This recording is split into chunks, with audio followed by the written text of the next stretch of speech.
Donc, mes frères et sœurs, lorsqu'on parle du séjour des morts de la Bible, dans la Bible, même Jésus en parle.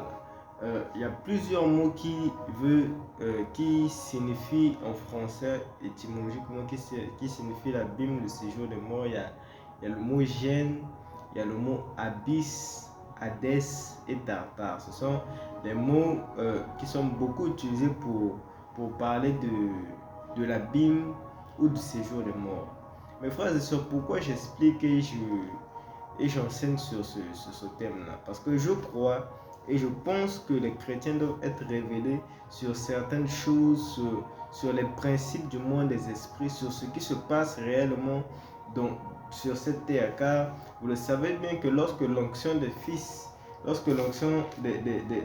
fils d'Issachar agit, les fils d'Issachar ont une onction qui a la capacité de pouvoir sonder le futur, de pouvoir savoir quelle est la méthode stratégique à prendre en une saison bien précise et comment le faire. Donc, l'onction des fils d'Issachar agissait sur trois dimensions. La dimension de prédire donc le futur, la dimension de savoir qu'est-ce qui devait se faire en cette saison et la dimension de comment on devait le faire. Donc, David même marchait avec les fils d'Issachar, ceux-là qui avaient la capacité de sonder le temps, ceux-là qui avaient la capacité d'étudier les astres, de sonder le futur, de connaître la saison dans laquelle nous sommes, ce que nous devons faire dans cette saison et comment devons-nous le faire. Ainsi, les chrétiens d'aujourd'hui doivent avoir cette capacité-là de pouvoir connaître la saison dans laquelle ils se trouvent, si c'est une saison de moisson, si c'est une saison de mettre dans le grenier. Amen. Donc ainsi, mes frères et sœurs, lorsqu'on parle de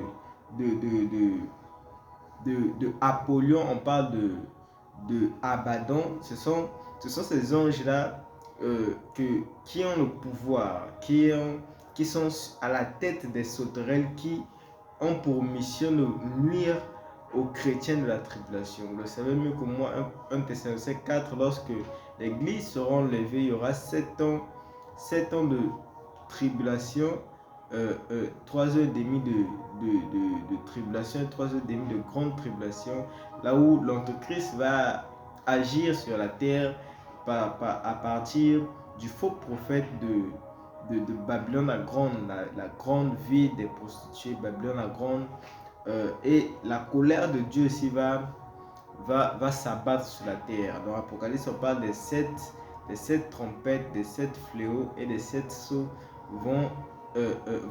tous vont être libérés sur la terre. Amen. Et lorsqu'on parle de la mission que les événements qui vont se passer sur la terre concernant les chrétiens de la tribulation, les chrétiens qui vont naître dans la tribulation, il y a des sauterelles qui ont pour mission de nuire à ces chrétiens-là pendant 5 mois. Et ces sauterelles, nous avons lu dans Apocalypse chapitre 9, que ces sauterelles ont pour chef, ont pour